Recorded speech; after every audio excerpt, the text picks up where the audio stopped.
Hello. Ah, Welcome to another episode of Financial Freedom Series with me, Uncle Robin, where we talk about ways to earn money from investing. I hope everyone is having a great evening although it has been raining like cats and dogs for the past few days. Uncle hope everyone is well and safe lah. Semua selamat-selamat lah, okay? Okay, get yourself comfortable, sit back and relax because tonight on Financial Freedom Series, the topic might sweep you off your feet. We are going to talk about investing abroad. Of course on every episode on this series, Uncle always invite an expert to our show. Wow, this guy I tell you, even Uncle also watches his video on YouTube, and really got learn a few things about investing abroad. He advocates always try to motivate Malaysian to invest abroad. And if you can earn USD, the strongest currency in the world, why not? Right. Okay, let's welcome Ziad, or better known as Ziad Invest. Hey Ziad, how are you? Welcome to the show. Hi, Uncle Robin. Hi. I hope you can hear me fine. Thank you very much for inviting me and also the Astro AWANI LINC team. So it's a pleasure today to be able to share with you guys. Yeah, how are you doing? Makan dinner already or not? Yes, I had my dinner already. So I actually feel very bad for the people in the Klang Valley, especially in the Shah Alam, Sri Muda area. But I guess we can only do as much as we can. Everyone has their own roles to play, but I've them in my prayers lah. Yeah, and hopefully we can give some good news to them give them some hope investing abroad now Uncle know this is your first time on Astro AWANI. So like usual, before we start you introduce yourself a bit maybe like what you do, what made you started your investment journey, or maybe what you eat for dinner, or are you single for the single ladies maybe they're interested, I don't know.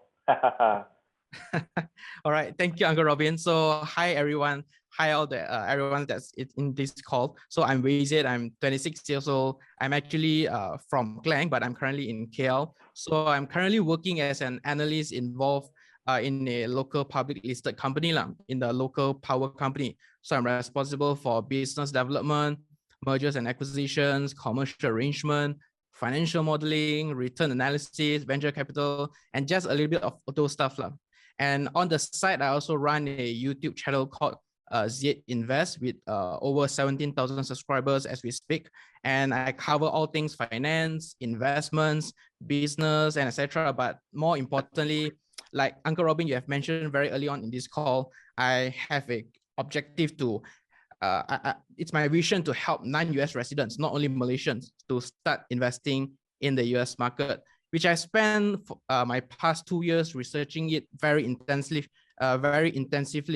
And I think I covered most or almost every aspect that anyone, or at least I can think of from a non-US resident's perspective, regulation, brokerage, fees, platforms, taxation, etc. All those good stuff.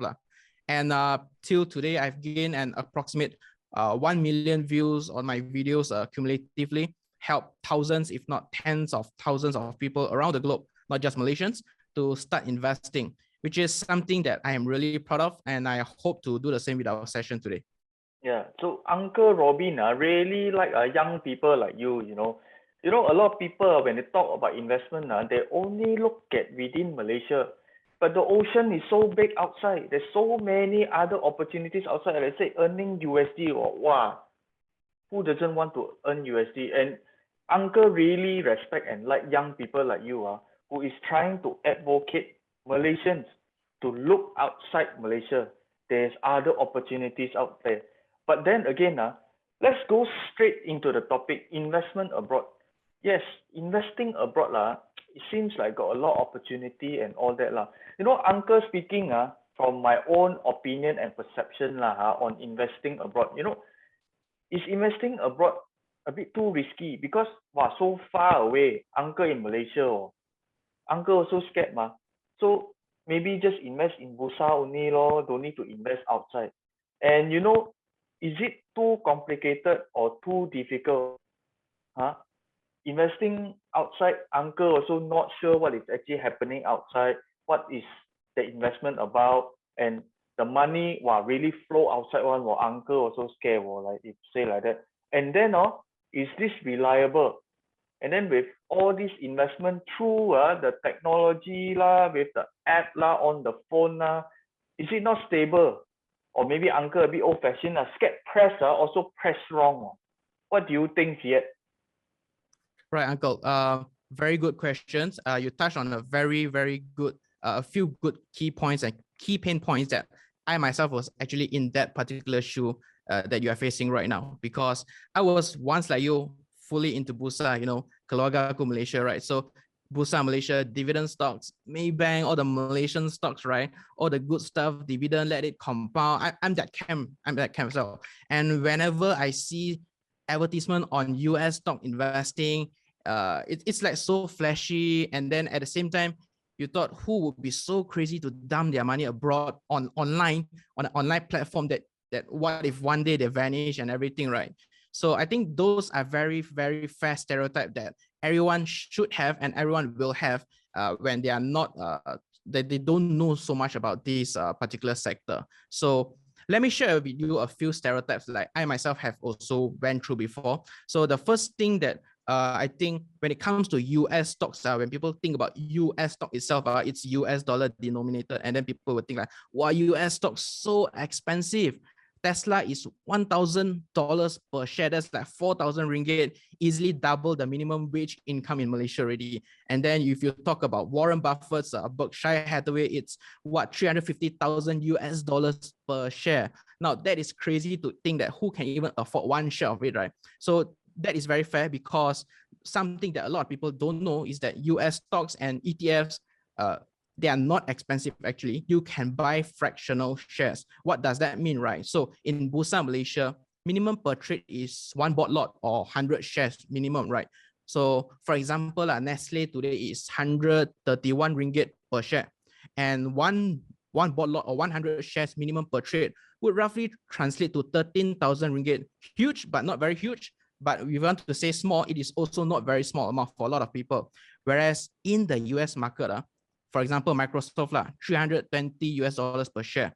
You can buy half of share at 160 US dollar, or you can buy a quarter, 0.25 shares at 80 US dollar, or you can buy 0.1 shares of Microsoft at what, 32 US dollars. So 32 US dollars is what, 120 ringgit. Like, who cannot afford, right? So if you're into investment market, you will know that hundreds of ringgit is easily small money lah, pocket change lah, right? And then, so that is the first stereotype that I think we can debunk today. And the second one is probably a lot of people will be asking as well, what if the stockbroker just vanish and run away with all of our money, right? Like you have just gracefully touched about just now. Fair, because I was in that shoe as well, which is why I started with my Maybank investment bank trading, which costed me like 25 US dollars per share lah. I'll talk about it more about it later lah. So to be fair, I was like that because I did not understand what were the regulations in place, how they are being governed. And for your information, top tier brokers, foreign brokers we are talking about, they are heavily regulated. So much so, they are as secure as a bank, because if a bank collapses, a country collapses, the whole market crash, right? Same goes to brokers. They are financial institutions, just like banks. So they are heavily regulated like a bank. So if you are saying about financial institutions being being regulated, not so strictly regulated, then that is correct, yes and no. If you are in 2007, Lehman Brothers 2008 collapse, they were actually an investment bank that does trading and brokerage service, and they also does banking. So if you say we are back in 2007, then yes, the brokerage industry is very risky. But today we are in 2021 and soon 2022. Top brokers are regulated by FINRA, the Financial Industry Regulatory Authority, which is a government-controlled body. And then investors are further covered by SIPC, which is the Securities Investor Protection Corporation, that insures your money for up to 500,000 US dollars. So if the broker really did collapse, then your money is still insured to up to a huge sum. And for top brokers like Interactive Brokers or TD Ameritrade, they are also regulated by our neighbors in Singapore, the Monetary Authority of Singapore, MAS, which governs Sing dollar, one of the strongest currency in the world. One Sing is like 3 ringgit, right? So if this is the first time you heard about this, then feel free to verify it, but don't just buy my word lah. But Sing dollar, if you can govern Sing dollar or US dollar, you are easily one of the most stable country financially or economically, right? And then I think the third stereotype that some beginners dabble through is they think that it is very hard to invest in the US market. Lots of procedures, paperwork, tax forms and stuff, very hard to comprehend, because even our ringgit tax return, borang BE, we also have trouble filing already. Then what if we talk about the US market? So much stuff to talk about, right? And then I would say that yes and no, because fear usually comes from lack of knowledge or understanding, if I may, right? So actually, to me, investing in the US market involves two very simple parts. Registration, and which is very simple because they made it very simple today. It's like a 15-minute sign up on a brokerage website. And second part is funding your account. It's slightly complicated, not as easy as the local banks, but it is not as hard as you think. In fact, I have at least like half a dozen of video on my YouTube channel showing you how to fund your account as a Malaysian from Malaysia. Foreign telegraphic transfers, using offshore bank accounts, using third-party remittance services, all of which comes with different cost benefits. But I can easily attest to you, anyone can learn it within 15 to 20 minutes. So it is not an excuse not to invest in the US market, Uncle Robin. So basically, if Uncle want to try and really invest abroad, so you can say that it is stable, one, and then in terms of doing the act of investing is also very seamless, because now everything they are trying to make it, very easy, very user-friendly and all that. So when Uncle look at some of the comments, they say, Malaysia money change to USD also hurt a lot. Then change back USD to ringgit also hurt a lot. Wow, and then tax coming and all that. Okay, guys, Uncle Robbie and Ziet will talk about tax later, so you must stay tuned. Okay, so before we talk about the USD change to MYR or MYR change to USD hurt a lot, let's just talk about this, whether this hurting of forex translating into MYR to USD or USD to MYR. Let's just talk about the opportunities of investing abroad first. Whether it makes sense that the hurting of this translation, whether it makes sense or not, Okay, like here in Malaysia, we can invest in stocks, real estate, unit trust, or now even cryptocurrency also can. So if abroad, like just now, you talk about can invest in stocks, then you also say that can invest in fractional shares. For example, on a Tesla, you can invest 0.01 shares and all that. Are there any difference investing abroad and compared to investing in Malaysia?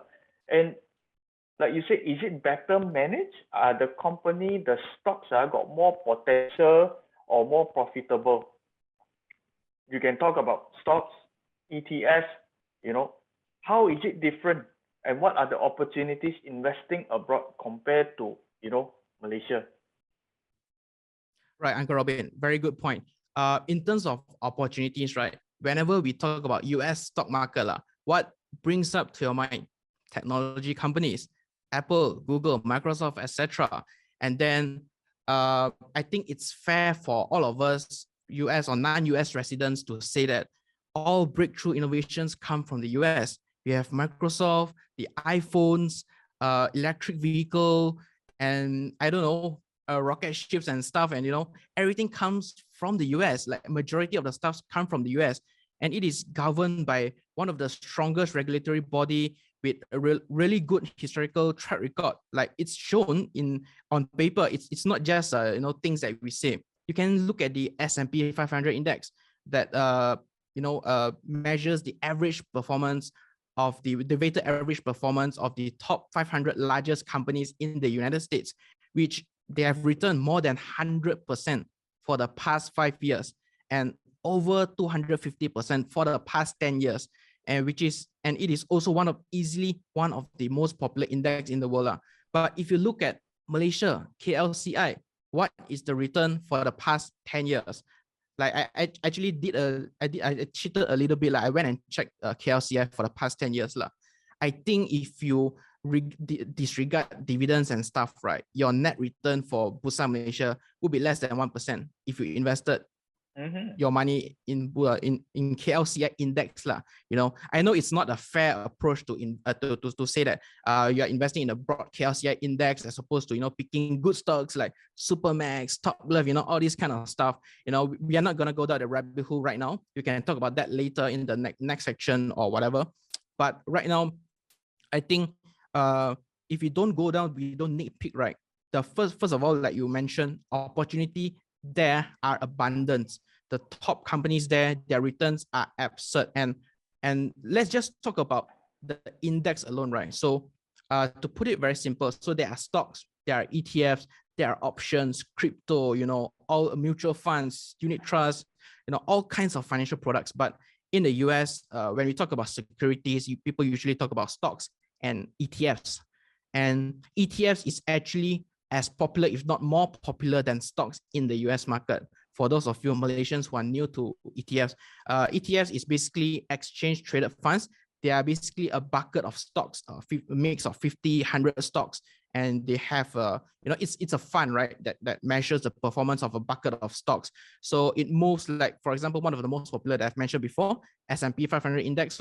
So just for information, in the US, almost every US investors invest into the S&P 500 index with their retirement account, which is equivalent to our EPF in Malaysia because it's tax-free and it's their retirement account.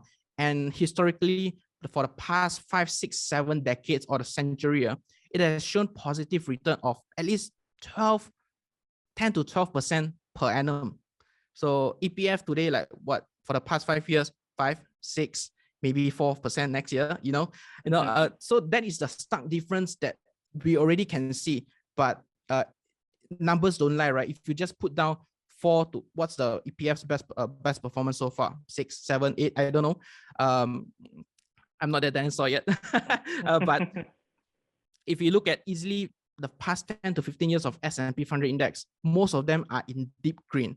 And yeah, I mean, that is one of the largest difference in terms of opportunity slope. And then another thing that bugs me a lot is a lot of Malaysians, including me myself, we usually have this patriotism, and we always believe in our local products more. And of course, we love the country. I love my country, don't get me wrong. But then when we need to take a step back when it comes to investing, the stock market is not going to pay your bill. Bursa Malaysia is not going to pay your bill. Your money, you have to grow it yourself because inflation, it will be there. Currency deflation, it will be there. So you need to take charge of your money and think from a larger picture and not just, as a, anak Malaysia, right? So in Malaysia, what kind of funds do we have in our EPF? Because we talk about US, like very canggih, so many percent per year, right? So in Malaysia, what kind of trust or mutual funds we have in our EPF? Growth funds, trust fund, Islamic funds, and etc. Not bad but how many of them, just ask yourself this question: how many of them consistently outperform the S&P 500 index that average about 12% per annum for the past few decades or years, right? And the S&P 500 index is just one of the hundreds, if not thousands, of ETFs out there. And their second most popular ETF is also one of the most common example, which is what we call the NASDAQ 100 index with the ticker symbol QQQ, which tracks 100 of the largest tech companies, non-financial companies in the US market. And for a record, for the past 5 years, their return is about 200+%. And for the past 10 years, it's over 600%. And I think the historical results speaks for itself, lah. Like how easy it is for us to think of a Malaysian stock or ETF that have achieved such result or return for the past 10 years. It's very hard, right? You have to go through i3 Investor, go through KLSE, you have to go through the forums or the whatever trading view to check all those numbers, right? But there's no company that you can easily come to mind with that kind of return. But in the US, I can easily name you a few, pop S&P 500 index, Apple, Tesla, Google, Microsoft, all this kind of stuff. Yeah, which is why I say that it's easier for a lot of people, including beginners, to find more opportunities and find more growth, find more gains over there, as opposed to in Bursa Malaysia. Not that I truly understand the US market, not that I truly understand how the political scene, the Congress, the Democrats, the Republicans, what are the left doing, what are the right doing. You don't need to go to that detail. Just let the number, just trust the first number that you see. The returns, it speaks for itself. And it's a public information. So there's no need to, go. You can dive deep into the macroeconomics, lah. Be my guest, lah, for sure. But then if it's as a beginner, total zero, right? You could just look at the surface. It's already plain black and white in front of you. So I hope that answers your question. Yeah, like some of the things that you mentioned, it actually makes sense. Like some people, they are thinking that, oh, if I use ringgit to buy US dollar, one, expensive. Then after that, invest already, got profit. Then I translate back to ringgit, I will lose out on the translation spread. But then again, if you look at the returns, it actually makes sense to even sacrifice a bit on the translation, on the forex buy and sell rate, the difference, the spread. I think it's totally fine. And you talk about ETFs. Uncle saw somewhere Warren Buffett is, if everybody here, I would assume that everybody knows who is Warren Buffett. Warren Buffett is one of the most successful investor in his lifetime, or in this or in this few decades. So he always talk about investing into ETFs, the index funds, especially the S&P 500, because it is stable and it can outperform by a lot of managed funds. So now, when we talk about, we want to deep dive a little bit on ETFs first. Then after that, we talk about stocks. So a lot of people here, I would believe that they have not heard about ETFs. So ETFs, if Uncle is correct, it is some sort like an index fund. How do they track? Like for example, let's say use the index fund for the S&P 500, or maybe you can explain what is the S&P 500, the Standard & Poor 500, what is that about? And how do they track, the fluctuations in the index fund prices, and how it has been performing so much better compared to other managed funds, especially in the US? Right, Uncle, fair question. So I briefly touched about S&P 500 just now, but let me just put it in more details, right? So S&P 500 by itself, right, tracks the 500 largest companies in the US. So it's the average of the largest companies, and it is easily the indicator for how well the US economy is performing. Like if we look at the currency today, if I ask you what is the strongest currency today, US dollar. What was the strongest currency for the past 20, 30, 40 years? US dollar. What do you think will be the strongest currency next 20, 30, 40 years? Do you think there's any currency that's coming close to the US dollar? Maybe yuan, I don't know, but no, it's Sing dollar maybe, but it's still US dollar. So that in itself, right, tells you that S&P 500 ETF most likely will continue to rally according to its historical performance that have shown that US market is still rallying and it is still growing. So how ETF work is they measure the average performance of the stocks in the index lah. So 500 companies in the S&P 500 ETF, right? So from the very top, we have like Apple, Microsoft, Google, all those large tech giants, Johnson & Johnson, Pfizer, all these companies, right? All those big US companies. And then at the very bottom of the quota, you also have small companies, growth companies, which are some are good and some are bad. So fair one. So we have good and bads and the outperformers and the underperformers. So on average, the average in above average return of roughly 12% that we have spoken before. So this is still, and I think will still be the ultimate benchmark for a lot of investors' portfolio. So people say that if your portfolio can outperform the S&P 500 index, so easily you are beating the market already, because people already define S&P 500 ETF as the market. So if you are not investing into the market, or if you are investing into a stock in Bursa or whatever that underperforms the market, like what are you doing with your money, right? So are you being a diligent investor in this sense? So yeah, there you go. So if let's say uncle want to go into an ETF fund, for example, let's choose S&P 500. How stable is S&P 500? Will it ever crash? Will it, suddenly go, I will lose 80-90% of my investment portfolio? What is the trend like for the past 40-50 years of the S&P 500? Maybe you can share a little bit. Right, Uncle. So over the past 10 years, it's up about, I don't know what was the percentage that I mentioned just now. It's pretty high percent, 100-ish% for the past 10 years. So on average, we can expect, like we said, maybe 10 to 12% on a good year. And on a bad year, maybe it will be around 5 to 6%. And in some years where there's like trade wars or whatever, it's down in the lower single digits. So there are also years where there's negative return. It's pretty fair. So first part of the question, stability wise, you can easily, I would say easily, and it's not just my hunch, it is a historical proven number, easily 8%. Close your eye, just put your money in. It's not financial advice, but this is historical numbers telling you. Warren Buffett said this. He said that the best investment for every investor is the S&P 500 index. If someone that can consistently beat the market with 20, 30, 40% per annum return says that for the past 50, 60 years, then for sure there are some substance in things that you say, right? So first part, stability, we have covered. So next part, will it crash 80, 90%?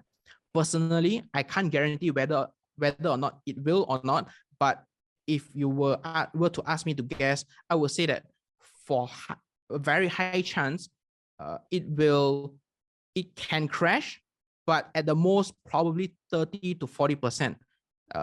And historically, even in the Lehman Brothers crash, the subprime mortgage crisis in 2008, dot-com bubble, it's about 30-40% crash. And that's if you were investing in that particular year alone. But if you zoom out the long range, it's still up thousands of percent for the past 3-4 decades.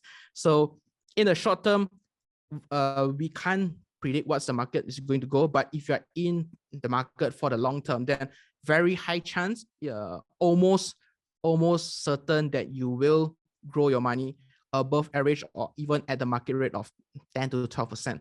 That's the certainty that a strong company, strong countries or strong economies, ETF can give you, which is the S&P 500 ETF in this sense. Yeah. So if uncle is from the older generation, if US the S&P 500 can actually withstand World War I, World War II, and they can still rise above from where they are now. So I think the index funds or the ETFs, investment in US market is very, very stable. So if for people like me who want to be steady from PP one, I think ETFs is actually a very good alternative portfolio. So let's take a look at this question from Bahunu. Okay. If we are planning for long-term investment, example in S&P 500, will there be future regulation by Malaysian or US authorities have impact on our earning and all that? So let's talk about any regulation that Malaysians need to comply with. The tax impact, we will talk about it later on. Right. So I think that's a very fair question. I think there's two parts of the question, the US authorities and the Malaysian authorities, right? So both sides, they have to comply to taxation regulatory taxation rules. So if we don't want to talk about the tax stuff first, right? Very briefly, even if you sign up for a brokerage with Maybank Investment Berhad or any brokerage with MIDF Invest or Interactive Brokers and etc., you are obliged and you are obligated to sign a what we call it the W8 band form, which is a tax form for you to declare yourself as an alien resident to the US market so that you can invest in the US market. It's just a standard procedure. So Uncle, actually, if we will want to talk about, if we want to answer Bahunu's question more accurately, right, we have to actually talk about the taxation stuff lah, because okay, yeah, we will come in on the taxation part later. Okay, let's just touch briefly lah. We have talked about ETFs, you know, in the US market. Let's talk briefly about stocks, for example. You know, there are a lot of tech stocks that are doing so well. They say that, you know, in 1 year, there's more than 50-60% growth. So what are your thoughts on investing into this stock? Of course, tech stocks, there are some that are actually more stable one. You know, like your Google, your Microsoft and all that, they're actually more stable. There are some probably at the startup area, like for example, if people are talking about metaverse or probably, you know, like the metaverse developers like Matterport, for example, Infinity, for example, all these newer tech companies. Maybe we don't want to use, you know, this as an exact example, but if I were to compare a stable tech stock to a startup tech stock, what would the risk be and what would the returns be if I, as you know, as an old citizen of Malaysian, you know, if I want to invest, which one would be a better choice in terms of potential and in terms of return? Stocks. Right. I think that's a fair question, but of course the thumb rule applies: higher risk, higher reward; lower risk, lower reward. Of course, in the short and medium term, in the long term, most companies that are strong fundamentally, they will rise regardless, right? Because of their cash flow generation capability, their future cash flows, and the way they disrupt the market. That's fair, and we all know that stuff. So just to very briefly, before answering your question, just to very briefly to give everyone a context, we have companies like Apple, more than 1,000% return in 10 years. We have Microsoft, more than 1,100%. Google, almost 800% in 10 years. Amazon, almost 2,000% return in 10 years. And Tesla, even crazier, more than 16,000% in 10 years. 16,000% now. All those names you must have heard before. Big tech giants, you know, big tech giants, Tesla, Apple, very disruptive to the incumbent market and stuff, electric vehicle, cool stuff. So we all know those are big names, but at the same time, if you zoom out and we see at the timeline, Tesla was actually a startup 10 years ago, and it has crashed once, not just once, but twice in its course in the 10-12 years. And when Elon Musk presented electric vehicle to the investors last decade, everyone was laughing at him. It was not feasibly and economically possible to even run an electric vehicle company. They were running at a loss. They were bleeding money for the past 15 or 17 years, ever since their startup, you know. And if you were to want to look into companies at that scale, at that particular potential, which is Tesla in 2005 or 7, right? Then obviously I would tell you the risk is imminent. It's very high risk because electric vehicle at that time, it's technically there's no spot for electric vehicle, battery electric vehicle. Everything was internal combustion engine, petrol cars.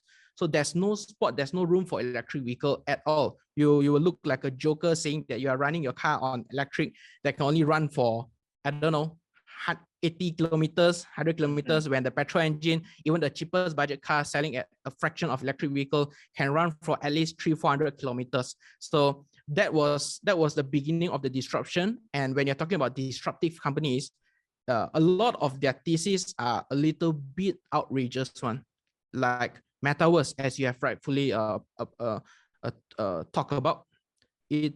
For now, a lot of people will say that, oh, metaverse is crazy. This is young millennials doing their stupid stuff. I mean, fair enough. I mean, I think I'm right in the age of between young millennials and also between the elders one.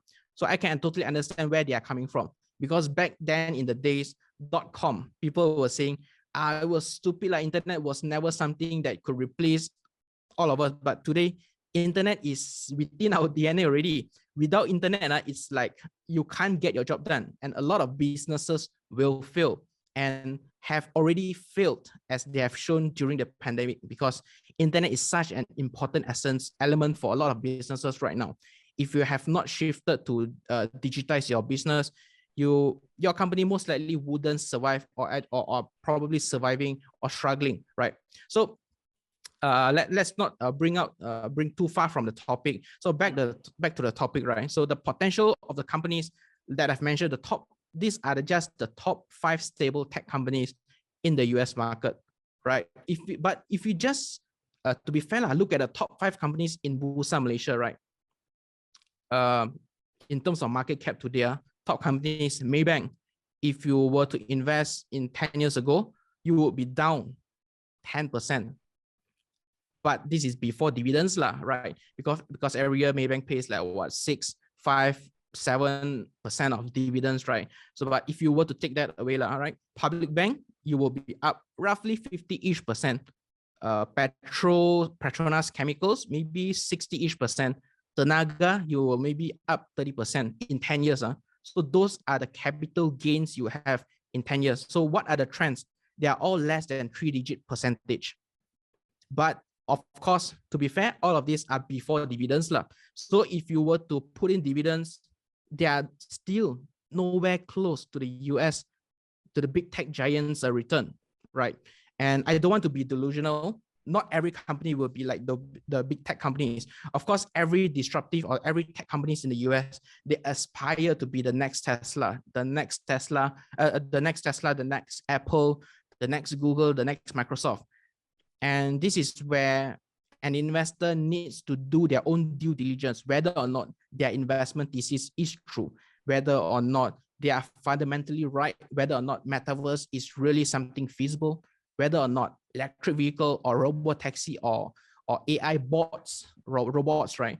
Or robo-taxis, whether or not these are feasible things that will solve real life problems, and whether or not they can scale, in terms of B2B, business to business, or B2C, business to consumer for companies like Apple, whether or not they can sell their iPhones. That's another question. So I think there's 2 spectrum we are talking about: high risk, high reward; low risk, low reward. So it depends on what kind of investor you are in. Yeah. So in short, I would say US gives a more exciting potential compared to the Bursa market and what's not. So, but let's take this question from one of the audience, Kelvin. Kelvin is actually asking, thoughts on the China market? Would love to hear some feedbacks, because we've been talking a lot about the US market. So would you have some thoughts on the China market? Sure. I mean, I can share a little bit. Well, to be fair, there's a lot of investment instruments in this world. There's a lot of financial instruments that you can invest in: assets, US market, Chinese market, Hong Kong market, Singapore market, real estate, ETFs, options, crypto. To be honest, I can't be everywhere. You need to pick what is your area of competence and your circle of competence, as Charlie Munger rightfully pointed, and Warren Buffett said that as well. So when it comes to the Chinese market, or sorry to say that, when it comes to investing in general, to me, there's 2 main pillars. I look at political and economical risk. So in the US market, it's safe to say that their economical and political risks are average or below average. It's not as risky anymore. But when it comes to Chinese market, it might prosper economically because of the abundance of human resources, or the abundance of natural resources and everything, and then the way they run things. they might prosper in terms of economy, but politically, the way they banish Alibaba, Tencent, those big tech monopoly giants, the way they control, the way they shut down people, the way they run their country is, CCP even the right governance structure for an economy to prosper? I don't know. That's for you to answer.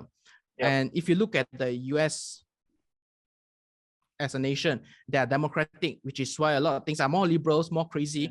But that in itself seeds and funds and grow startups and encourages tech companies and new breakthroughs, more innovation, more technological breakthroughs.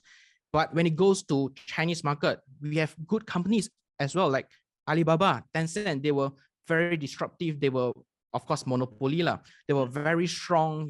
They serve people all around the world. But what did the leaders do to them? Alibaba is down 50-60% year over year, and that to me is a red flag itself. So back to my two pillars, economical and political stability. Chinese market failed the political flag for me, the political counter, if I may. So that in itself made me pull myself away from the Chinese market. I invested in Chinese market before, but I already put myself out of there. And same goes to Bursa Malaysia, right? I mean, you can ask the same question over for every single market out there. Frankfurt, Singapore Exchange, whatever market you can think of. Bursa Malaysia in itself is a perfect prime example of politically unstable, not stable country, as you can see from 2018, and then U-turn government, all this kind of stuff. I don't want to use those words lah, but Sheraton Hotel, like you all know better than me how the country is being run right now. Is it politically stable? Well, if you already have the answer, then I guess you know better than me how to evaluate things, markets, Chinese market or Bursa Malaysia, whatever lah. Okay, let's just briefly go through the next one because we are running a little bit out of time. Okay, so let's say I am actually interested in actually investing because Uncle see maybe got a lot of potential. As a Malaysian, how do we start investing abroad? It's like, and what are the costs like? Definitely we need a we need a broker account, or maybe you can suggest one or two brokerage account that Malaysian can use to invest, for example, in the US market. Right. So I want to very quickly touch through in mindful of time.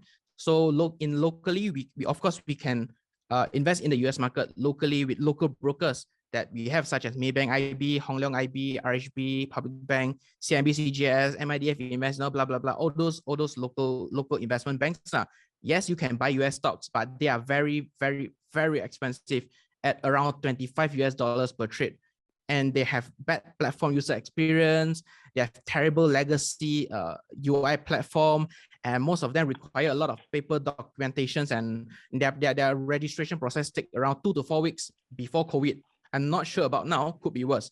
Whereas when we talk about foreign brokers, there are lots of brokers out there. They are much cheaper. They are much easier and more pleasant to use. We have like TD, Ameritrade, Interactive Brokers, eToro. You might have seen their advertisement before.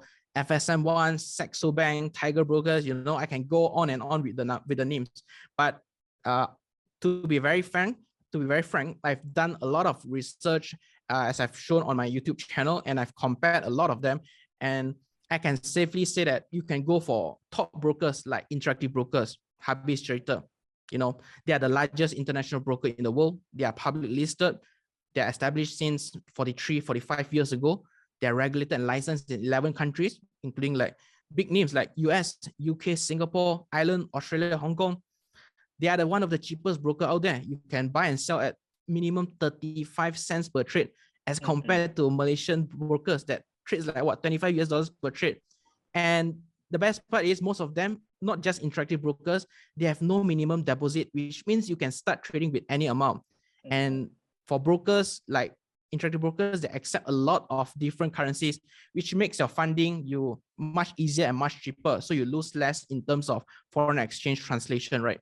And their trading platform is totally day and night different compared to the Malaysian brokers. So that said, you have two camps, Malaysian brokers and US brokers. Well, of course, Malaysian brokers, they are licensed in Malaysia, but foreign brokers, they are not licensed in Malaysia only, but they are licensed all over the world. Of course, different brokers have different track record and track record and stuff lah. But if you look at foreign brokers, they are easily my top recommendation. They are easier to recommend, hands down, because of all the reasons that I've mentioned before. And I myself, I've used Weibo, I've used Maybank Investment Banking, I've used eToro, I've used Interactive Brokers, but until today, I can safe to say that it is safe for me to say that Interactive Brokers is still the best in my personal opinion. So what you can do very easily, you can just hop onto their website. I have links on my videos and whatever. You can just hop onto the website, follow the guides that I have on my videos on my channel, and you can just register and fund the account. It's pretty simple. It's not as hard as rocket science. Yeah. Yep. Let's just go to the most popular question: tax. If I earn foreign income, like for example, I buy a stocks in the US market, I earn dividend, or then after that I sell, I got capital gain. Is it taxable in Malaysia, for example, starting next year? Right. So very good question. So starting next year or whatever lah, just to give a very brief context to the audience or Malaysian investors in general, if you were to invest in the US market, there are three tax that you need to keep in mind. Three tax. First is capital gains tax. You buy and sell. For example, you bought Tesla at $500. You sell Tesla at $1,000. Your gains is 500 profit, right? So that is capital gains, and there is 0% tax on that. So as a non-US resident, you don't need to pay tax on that. So that is one. Second, dividend withholding tax, and that is for you. You will be charged 30% for any dividends paid by US domicile or US based companies or ETFs. And to circumvent this, you can actually go for island domicile ETFs that they also have S&P 500 ETF on island as well, which charges you 15% lesser of withholding tax instead for the same thing. And the third tax that we are talking about right here is the US estate tax. And for any amount of US assets that you invest in, when you cross the $60,000 mark, you will be taxed for up to 40% upon your passing on lah, touch wood lah. So let's say touch wood, you pass on. If let's say you have $100,000 worth of US domicile assets or US based assets, right? That 40,000 extra will be taxed up to 40% before it will be passed on to your loved ones to be inherited. So these are the three main tax that you need to take care of lah. And then, as you have also rightfully mentioned right now, just now, there is this Malaysian just recently announced in budget 2022 that they are planning, and they already have approved the proposal to remove the foreign source income tax exemption, which means any income that you receive from foreign countries that you remit back to Malaysia will be taxed according to the Malaysian tax bracket, right? So starting from 1 January 2022 to the end of June 2022, they will have a promotional rate of 3% tax on the income they receive. And after that, you will be taxed according to the traditional individual tax bracket that you can find on LHDN. So this applies to income such as dividends. So if you receive $1 of dividend from Apple paying you $1, 30% will be charged by the broker, will be withheld to pay the US government. So effectively, you left 70 cents US dollar. But when you bring it back to Malaysia, according to this tax, you will be taxed again, which is, to be honest, it's a bit crazy because that is considered double taxation already. You are being taxed in the US and you are also being taxed in Malaysia. And when we have I might be a little bit too technical here, but there's this double taxation agreement in place. So if you will be taxed on both sides, you can claim for your bilateral tax credit, which means that you don't actually need to pay the Malaysian counterpart. You don't have to pay Malaysian government the taxation for your income, for the dividends that you earn from Apple, because you already paid the US market. So this is the thing that people are hoo-haing about, which to be honest and to be frank, I do not have the clear procedure and answer for you right now, because it is still being tabled on by the authorities. They still have not released the finance 2022 finance table 2022 . So that is to be decided, to be KIV, but that is just something that you need to be aware of on the Malaysian side . On the US side, it's pretty simple one. Only 30% dividend withholding tax. Habis cerita. What about capital gains? 0%. That is nice to hear. So Yep. everybody, so please do your own strategy when it comes to investing abroad. Okay. So we will take some questions from the audience. Okay. So let's start this question off. This is from Adrian Philip. Okay. Adrian Philip is asking, what about US companies LINC in Malaysia, like for example, electronics companies, chips, etc. What are the view on the companies that are reporting in the US presentation currency? So I guess what he is trying to ask here is that companies that are actually US, probably HQ'd in US, but has a presence in Malaysia.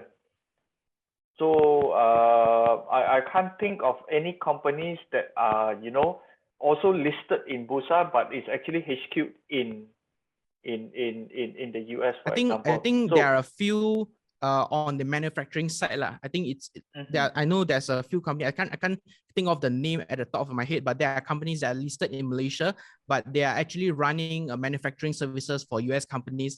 So I think in a way that's what the Adrian is trying to allude towards . So I think very simply without going into the deep details, like if I were to do that, that means I will be investing in the Malaysian market, if I understand the question correctly. And that will mean that my investment is denominated in Malaysian ringgit.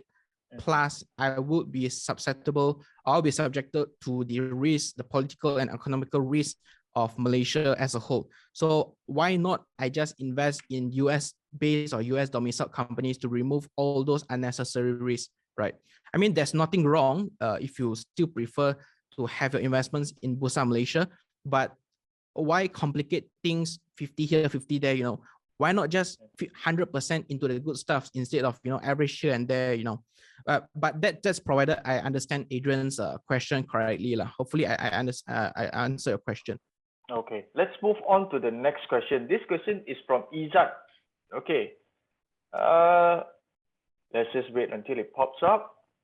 This is in Bahasa Malaysia. Tadi saya ada mendengar saudara mengatakan ada akaun persaraan yang memberi pulangan 10 to 12% setahun. Jadi syarikat yang menyediakan pulangan tersebut. This one is a bit half-hanging, but I'm thinking that he is asking what are the portfolios or investments that give that 10 to 12%. In Bursa Malaysia? We were talking abroad. Let's just talk about the US market. At least 10 to 12%. Yes. What do you recommend?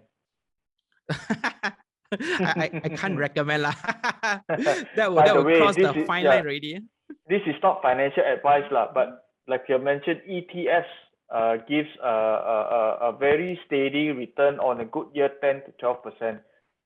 So is that what you agree on? Yep. ETFs. Like we have mentioned, top ETFs like S&P 500 ETF that tracks the 500 largest companies.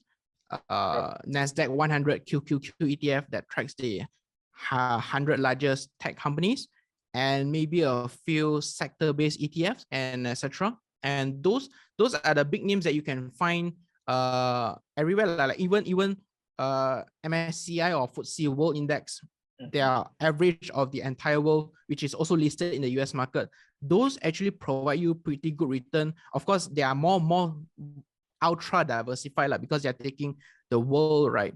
So not just the US market. So their returns are usually around 6 to 7% one historically, but they are more stable in a sense. So yeah, Okay. I'm not sure whether that's the question that the Saudara is asking here. Yep. Okay. All right. Let's just go to the next one. We will take probably another 3 questions or so. This question is from LKS. LKS is asking, given this so-called ease of using these international brokers, why doesn't Malaysia recognize them? Is it because Malaysia is biased towards local brokers? Well, I guess LKS already got the answer himself. I mean, to be fair, like I don't want to discriminate or answer, just touch on very surface. Like Malaysia in itself, we are our financial regulators, we are more varies. We are more cautious when it comes to accepting new financial regulations, as opposed to our neighboring countries, Singapore. They give license to interactive brokers. They give license to TD Ameritrade Singapore. But then in Malaysia, we actually put TD Ameritrade in our investor alert list, which means that our government actually don't want to support those international brokers. Well, if you ask me, of course, I can't give you an answer based on facts, but I can give you an answer based on my observation and my opinion only, which can be right and can be wrong. I think that the main reason they're doing that is because they do not want to cannibalize the local finance sector. If interactive brokers can enter into the market offering such great package at 35 cents, who else will invest using Maybank IB? Who else will invest using MIDF Invest that charge $5 with a bad platform?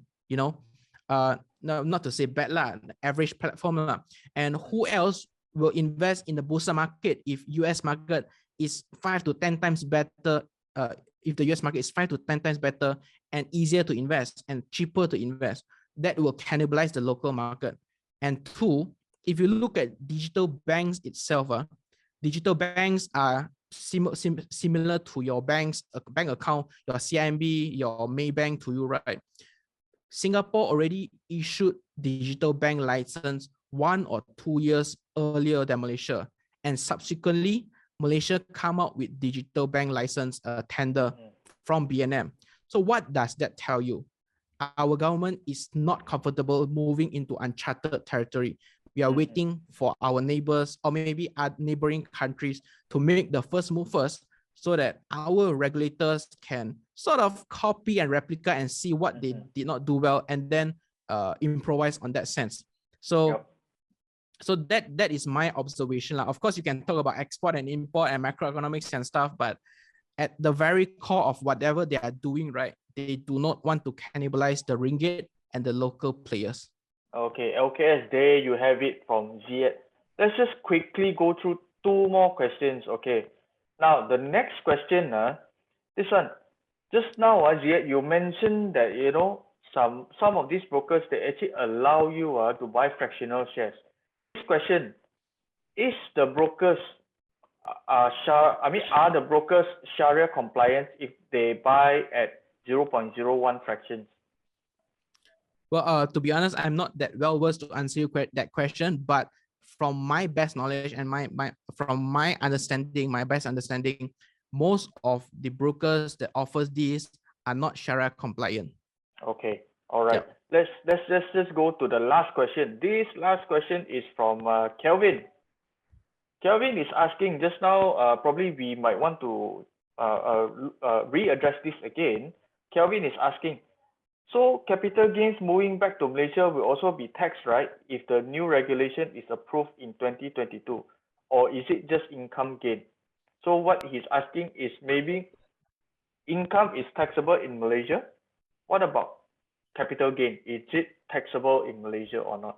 Probably we can just readdress this. Sure. By definition, only income will be taxed from 1 January 2022 onwards. Capital gains will still not be taxed. And that is the black and white that we all have read, and that is true to its core.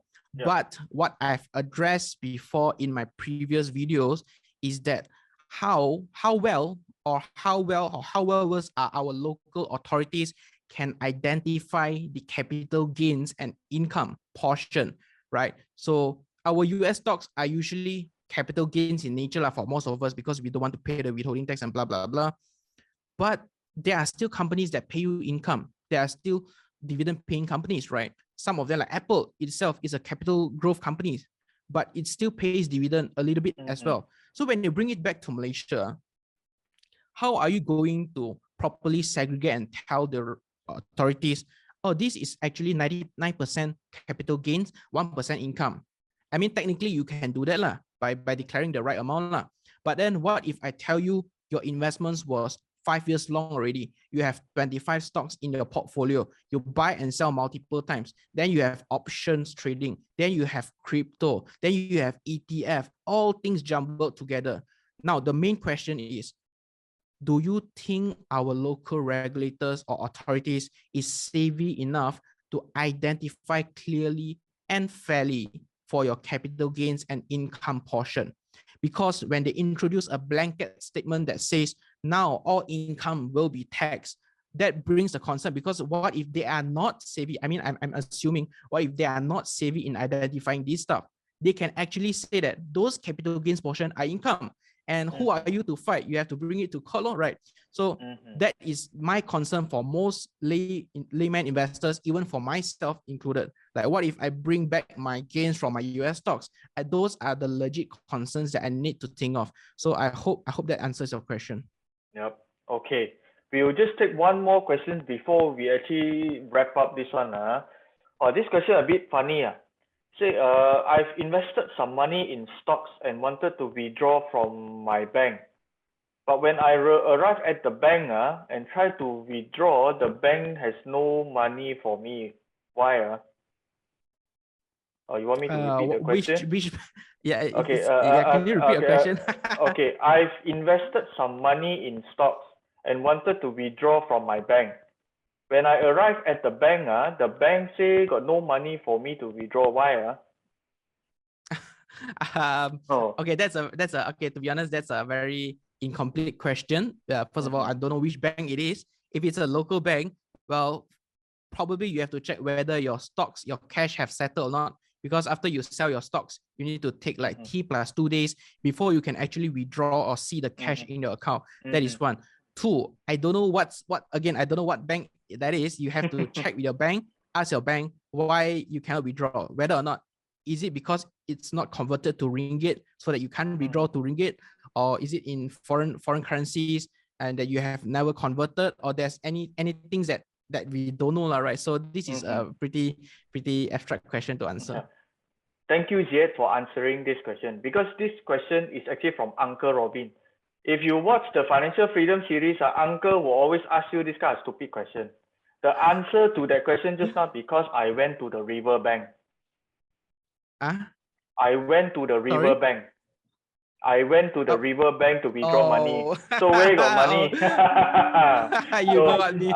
Uncle Robin will usually ask this kind of question at the end. Okay, so we are actually overrun by by a few minutes. But before we end, Ziad, can you quickly summarize for our audience here the 3 key takeaways for Malaysian if looking to invest abroad? Right. So 3 key takeaway points that the audience can take away from this call or from this webinar. I think first of all, don't let emotion or, if I may, patriotism get in the way of your investments. Like I've mentioned earlier, patriotism is one thing. Your investment is another thing. If any investments, to me, if it cannot outperform the S&P 500 index, which have proven itself to provide more than 12% per year, right? Then it is most likely not worth investing for the long term. Like, very simple. If you know any particular restaurant that is consistently bad or not worth the value of your money, you will never go back there, right? I mean, that's the same situation that we are in here right now. Like numbers don't lie. Don't confuse fact-based investing with high-risk investments or your love for the country. Like, look, I love my country a lot. I love Malaysia. Malaysians are one of the best people I've ever met.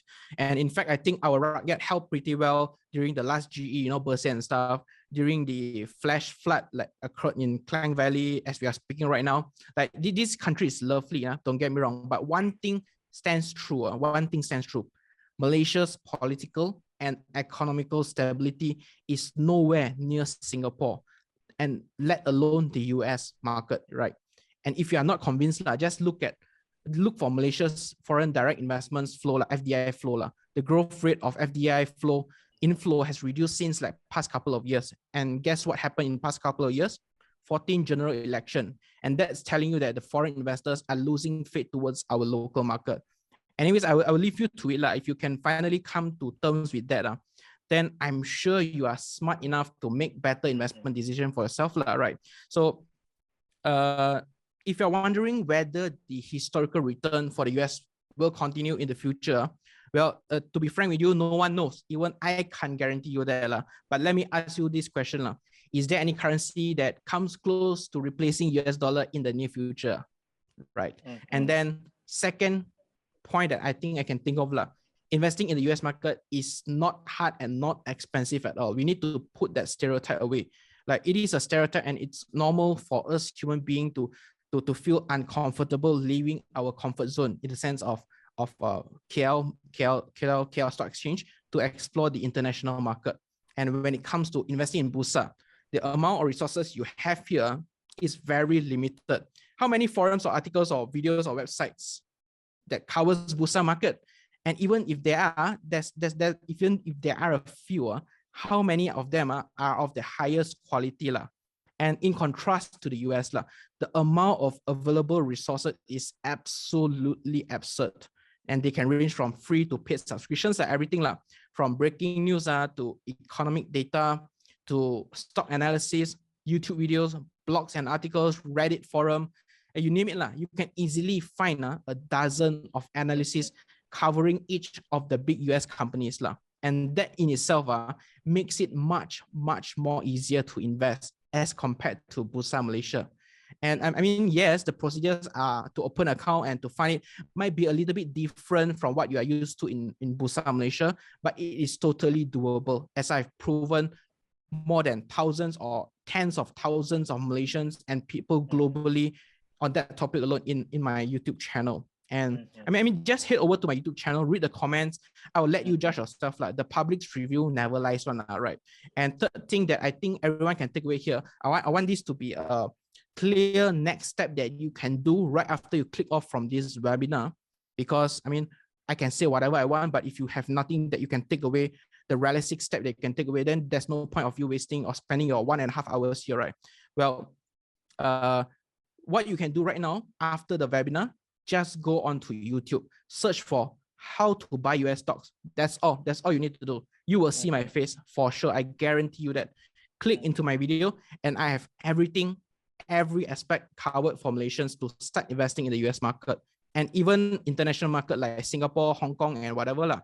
It is almost foolproof on the way I make my videos. Almost everyone can understand it clearly from zero to to hero, if I may. And if you tell me that my videos are not sufficient or clear enough, well, that's my fault on my part. But you can always find me on social medias, Facebook, Instagram, YouTube. You can always find me, and I will. I vow to you that I always reply. I always tell people I always reply my questions within 24 hours or within 48 hours. So there you go. If you want to invest in the US market, here's the things that you need to do, and I wish you all the best. Yeah, there you guys have it. So Ziad, thank you. And for those who wants to learn more, can actually go to Ziad's channel. I can tell you his content is very, very helpful. Okay. So, but before we go, Uncle got one favor to ask you all. Don't forget please rate us 5 stars. Okay. You like it, don't like it, also please rate this session 5 star. Okay. Also tomorrow, Tuesday, 21st December at 9 p.m. there is also another webinar. Okay, it's titled "We're gonna have Health Matters series with Dishan and Dr. Sandra with the topic, are you binge eating? You might have anxiety. So please join us for tomorrow's webinar, okay, at 9 p.m. where we talk about binge eating and health, okay? Now, thank you everyone. Thank you, Ziet. I hope that you guys have a good time, you know, and learn at least something lah. At least you know there's a US market out there where you can actually invest in. And of course, don't forget to tune in to Ziet's channel on YouTube. You can just search it, Ziet Invest is there. So once again, thank you everyone. Stay safe. Thank you, Ziet, and good night. Thank you. Bye-bye. Good night.